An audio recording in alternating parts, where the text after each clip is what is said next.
salut à tous, bienvenue chez Pierre Palu en Auvergne pour une nouvelle vidéo qui m'a été très largement demandée, puisqu'aujourd'hui on va tester les boîtiers Coober pour les KTM et Husqvarna injection. Donc c'est un boîtier qui remplace le CU d'origine de votre moto avec une cartographie qui a été spécialement développée par Coober, qu'ils ont fait développer plus précisément par les pilotes KTM Factory. Il y a eu environ 400 heures de développement pour arriver à un fonctionnement optimal de la moto. Et donc aujourd'hui, pour faire un test objectif, on va pas utiliser ma moto, on va démonter le boîtier, le monter sur une moto entièrement d'origine.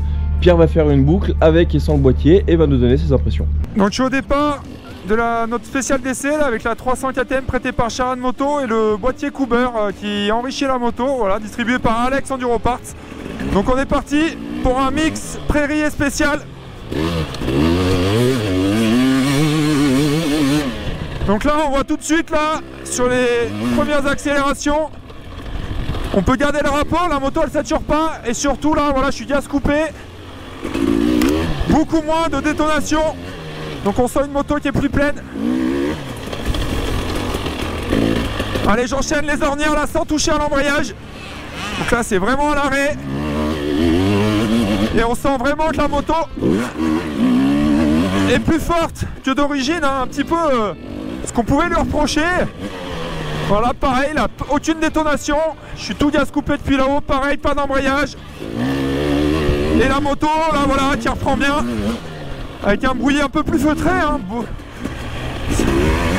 Et forcément, ça se ressent aussi sur le train arrière.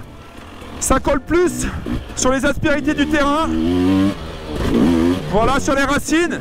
Moins haut dans les tours, donc forcément, l'amortisseur qui s'écrase plus. Et qui vient mieux travailler.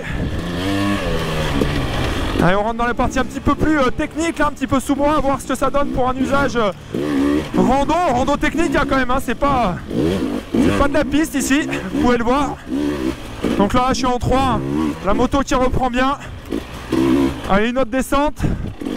Là je suis tout en 2 et un virage serré sans embrayage.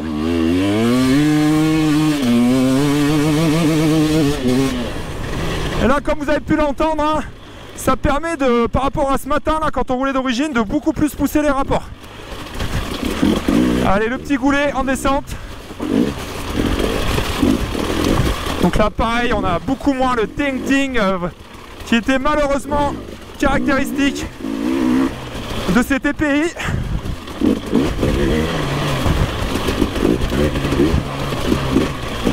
Et ça donnerait même, j'ai envie de dire là, sur ces sections un petit peu plus longues, et bah presque aussi un petit peu moins de frein moteur. La moto elle roule plus.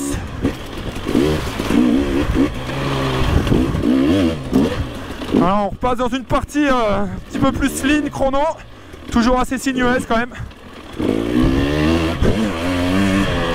Allez, je touche pas à l'embrayage aussi là.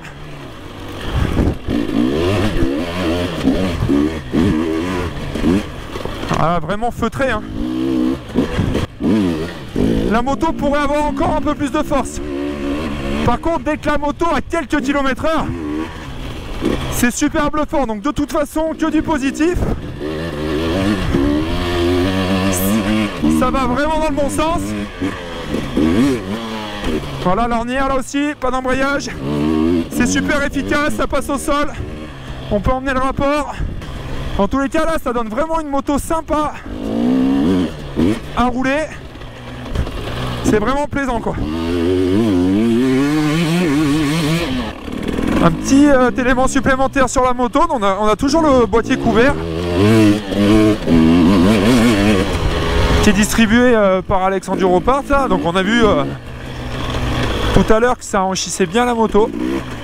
Et là en plus la moto elle vient d'être équipée du système de réglage externe des valves d'échappement, la petite vis dorée qui a été développée par GPRP, Guillaume Porte, donc qui est censé apporter un plus à la moto. Voilà, calmer un petit peu ce qu'on lui pouvait lui reprocher là, ce passage des bas au mi-régime. Et donc là on va essayer les deux en même temps.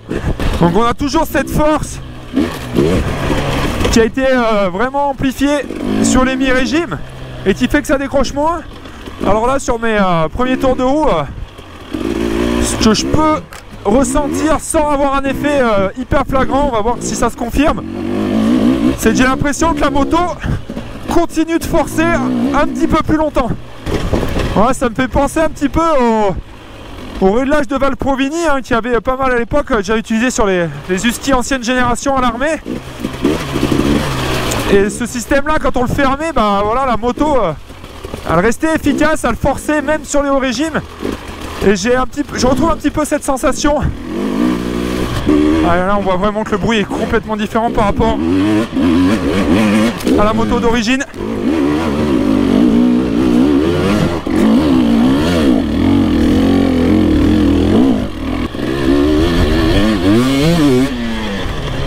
Et on sent que même quand la moto s'emballe, haut dans les tours, et ben on n'a pas cette impression de moto. Ah, là c'est vraiment flagrant sur cette relance. On est haut en régime et pourtant ça continue de tracter. Vraiment ce petit plus là, un combo hyper intéressant hein, pour les détenteurs de temps TPI. Où clairement là on se rapproche de mes regrettés modèles carbu avec les bonnes carbes bien travaillées. Voilà, là on trouve une moto forte là, sans embrayage, ça repart bien. Ouais, c'est vraiment super agréable à rouler. Voilà, Guillaume, tu as roulé avec le 300 d'origine et avec le boîtier, du coup, qu'est-ce que tu en as pensé? Ben, une réelle surprise. J'étais impatient d'essayer ce boîtier parce qu'on en entend que du bien et je voulais me faire mon propre avis sur le fonctionnement. Et un réel plus, ça atténue énormément le petit tong-tong qu'on a et qui est vraiment désagréable sur ce type de moto. En franchissement, la moto est beaucoup plus facile parce que sensation de moto beaucoup plus riche et qui va moins patiner, moins monter dans les tours. La surprise a été aussi en utilisation spéciale. Une moto bien plus facile, plus agréable.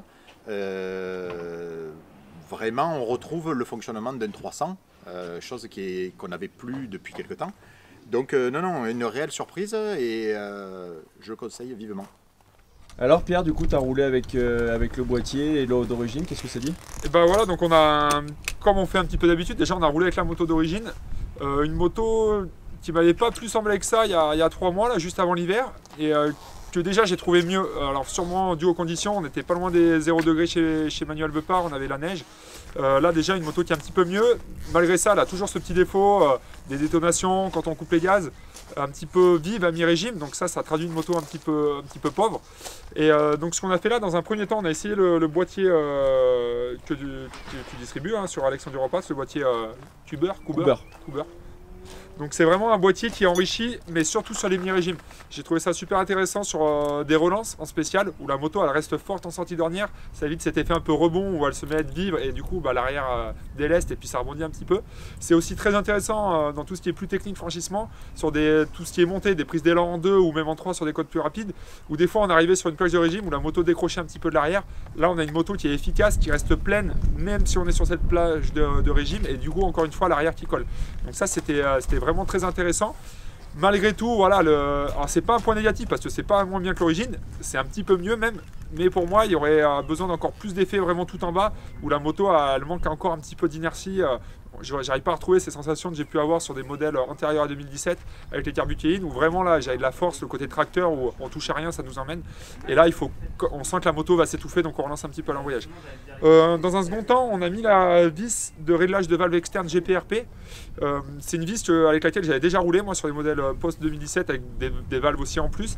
C'est une vis qui est assez intéressante au niveau de l'action de la valve et on a bien senti que combiné avec le boîtier, avec le CU là, ça avait vraiment un effet super performant, un truc voilà, c'est un petit plus, il faut être un peu fin pour le sentir, mais ça décale encore un petit peu ces plages de régime où la moto devient vraiment vive et ça permet encore un petit peu plus haut dans les tours que la moto soit toujours forte et toujours efficace.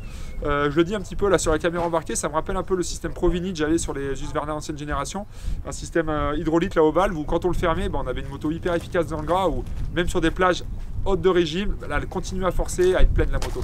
Donc le combo des deux est super intéressant. Surtout que le prix est raisonnable hein, de cette vis externe de réglage.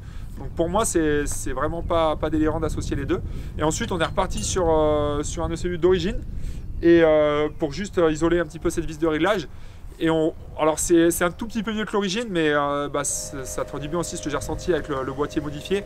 Voilà, c'est du petit plus, mais pour moi, on retombe dans ces travers un petit peu trop pauvres à mi-régime. Ça le lisse un petit peu, mais ça n'a pas cet effet flagrant du boîtier. Pour moi, voilà, le boîtier plus le réglage de valve, là on est vraiment au top.